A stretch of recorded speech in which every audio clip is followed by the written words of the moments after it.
कर्मों का अद्भुत न्याय। एक दिव्य दृष्टांत। एक बार की बात है, देवर्षि नारद और तपस्वी अंगारिका आज से तपोभूमि से लौटते हुए एक नगर से गुजर रहे थे।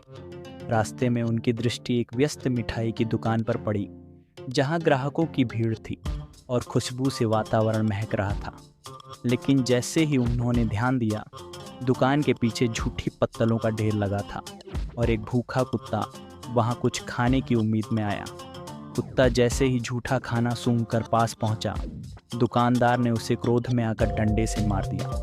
कुत्ता दर्द में चीखता हुआ दूर भाग गया। यह देख देवर्षि नारद मुस्कुरा उठे। महर्षि अंगारिका ने आश्चर्य से पूछा, हे नारद, इस दुखद दृश्य में हंसी का क्या कारण है?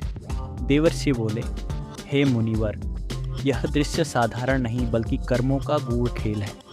यह मिठाई की दुकान पहले एक अत्यंत कंजूस व्यक्ति की थी, जिसने अपने जीवन भर धन इकट्ठा किया, लेकिन कभी किसी भूखे को न खिलाया, न दान दिया।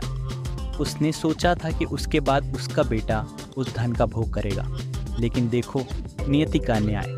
मरने के बाद वह व्यक्ति कुत्ता बनकर जन्मा और आज उसी बेटे की दुकान के पीछे झूठा भोजन पाने को तरस रहा है। बेटा उसे पहचान भी नहीं सकता, बल्कि उसे डंडा मारकर भगा देता है। कर्मफल का यह अटल सिद्धांत है, जैसा किया जाता है वैसा ही लौट कर आता है। जन्म भले बदल जाएं, पर कर्म पीछा नहीं छोड़ते। यही सत्य है, यही जीवन का न्याय है। ऋषि अंगारिका ने श्रद्धा से सिर झुकाया और कहा, हे नारद, आज आपने जीवन का एक महान सत्य मेरे समक्ष प्रकट किया। सीख, धन, यश, प्रतिष्ठा सब कुछ व्यर्थ है यदि मनुष्य सेवा, दया और धर्म से दूर हो। अच्छे कर्म ही अंत में साथ देते हैं। कर्म करें, फल की चिंता न करें, लेकिन सजग रहें कि कर्म शुभ हो।